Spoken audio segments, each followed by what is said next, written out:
안녕하세요. 성경을 읽다 보면 우리 마음을 정말 아프게 하면서도 동시에 마치 거울처럼 우리 자신을 정면으로 비추는 그런 장면들이 있죠. 오늘 우리는 그 중에서도 아마 가장 강렬할 바로 예수님을 죽음으로 몰아간 종교와 정치, 그 복잡하게 얽힌 이야기를 한번 들여다보려고 합니다. 아마 우리 대부분은 마음속으로 이렇게 생각할 거예요. 만약에 내가 2000년 전 그 자리에 있었다면 나는 절대로 예수님을 버리지 않았을 거야 하고 말이죠. 근데 과연 그럴까요? 정말 그럴 자신 있으신가요? 오늘 우리가 함께 살펴볼 이 성경 본문은요, 우리의 그런 생각을 아주 완전히 뒤집어 버립니다.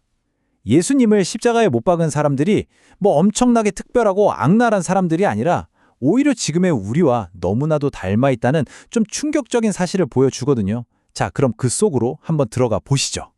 이 이야기의 첫 번째 무대에 등장하는 인물들은 바로 사람들입니다. 네, 바로 저와 여러분 같은 그런 평범한 군중들이죠. 과연 그들은 어떤 선택을 했을까요?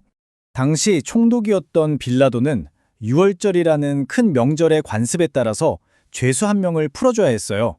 사실 그는 내심 예수님을 풀어주고 싶어 했죠. 그래서 군중에게 일종의 선택권을 줍니다. 빌라도가 제시한 선택지는 누가 봐도 너무나 명확했습니다.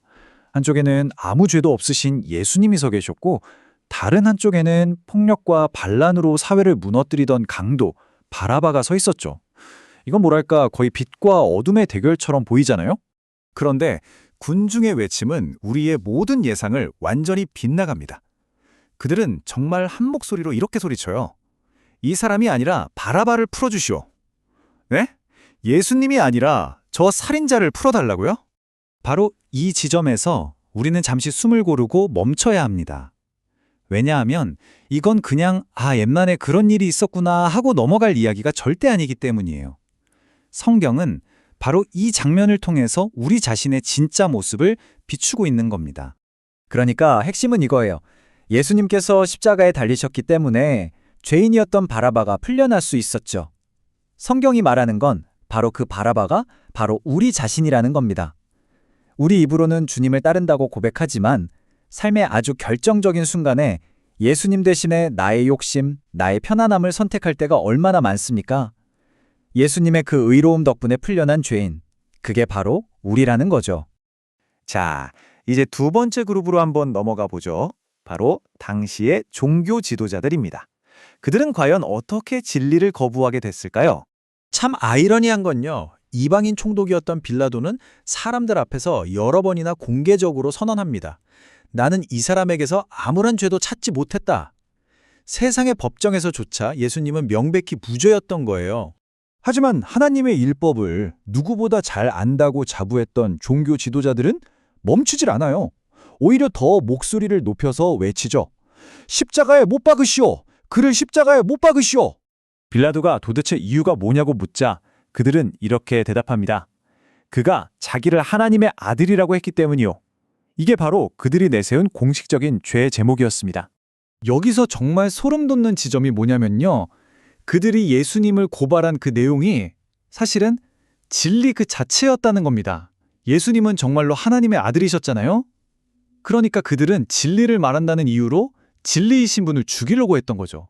이게 오늘날 우리에게 주는 경고가 정말 큽니다. 우리도 주일마다 예배드리고 교회에서 열심히 봉사할 수 있어요. 겉으로 보면 누구보다 경건해 보일 수도 있죠. 하지만 정작 내 삶의 진짜 주인이 예수님이라는 그 사실을 거부하고 그분의 말씀에 순종하기를 거부한다면 우리 역시 진리를 거부하는 종교인이 될 수 있다는 거예요. 자, 이제 마지막으로 정치 권력을 대표했던 빌라도의 경우를 한번 살펴보겠습니다. 그는 어떻게 진실을 알면서도 그것을 외면하고 넘겨주게 됐을까요? 빌라도는 정말 깊은 딜레마에 빠졌습니다. 그의 마음속에 있는 저울을 한번 상상해 보세요. 한쪽에는 자신이 너무나 분명하게 알고 있는 진실, 즉 예수님은 죄가 없다는 사실이 놓여 있어요. 하지만 다른 한쪽에는 자신의 정치적인 생명, 자신의 자리가 위태롭게 걸려 있었던 거죠. 바로 그때 유대 지도자들이 그의 가장 약한 부분을 파고듭니다. 당신이 만약 이 사람을 풀어준다면 당신은 로마 황제의 충신이 아닙니다. 이건 단순한 항의가 아니었어요. 당신의 자리가 위험해질 수 있다는 아주 교묘한 정치적 협박이었죠. 그리고 결국 빌라도는 무너집니다. 그는 진리가 아니라 자신의 안전을 선택했고요. 정의가 아니라 정치적인 타협을 선택했습니다. 그리고 죄 없으신 예수님을 십자가에 못 박도록 그냥 넘겨주고 말죠. 바로 이 순간 종교 지도자들의 입에서 가장 충격적인 고백이 터져나옵니다. 가이사, 즉 로마 황제 외에는 우리에게 왕이 없습니다. 하나님만이 자신들의 유일한 왕이라고 평생 믿어왔던 그들이 자신의 이익과 정치 권력 앞에서 스스로의 신앙을 완전히 배반해버린 겁니다. 물론 성경은 이 모든 끔찍한 일들이 결국엔 하나님의 크고 놀라운 구원 계획 안에서 이루어졌다고 분명히 말합니다. 하지만 그렇다고 해서 빌라도나 종교 지도자들 그리고 그 군중의 죄에 대한 책임이 없어지는 건 절대 아닙니다.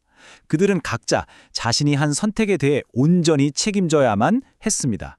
지금까지 우리는 세 그룹의 선택을 쭉 살펴봤습니다. 이제 정말로 가장 중요한 질문이 우리 앞에 남았습니다. 그건 바로 당신의 선택입니다. 오늘 본문이 우리에게 보여준 모습은 너무나 명확합니다. 평범한 사람들은 죄인을 선택했고 종교는 진리를 정죄했으며 정치는 진실과 타협했습니다. 결국 사회의 모든 계층이 말 그대로 총체적으로 예수님을 거부했던 겁니다. 그런데 바로 여기에 복음의 놀라운 역설이 숨어 있습니다. 이 모든 인간의 죄와 배신, 그 처절하리만치 외로운 버림받으심을 통해서 하나님은 우리를 구원하셨다는 사실입니다. 예수님의 그 죽으심이 곧 우리에게 영원한 생명을 가져다 주었습니다. 그래서 오늘 이 이야기는 마지막으로 우리 각자에게 이 질문을 던집니다. 당신의 삶의 진짜 왕은 누구입니까? 세상을 다스리는 왕인 가이사입니까? 아니면 당신을 위해 십자가에서 죽으신 예수 그리스도이십니까? 이 질문에 대한 당신의 대답이 당신의 모든 것을 결정하게 될 겁니다.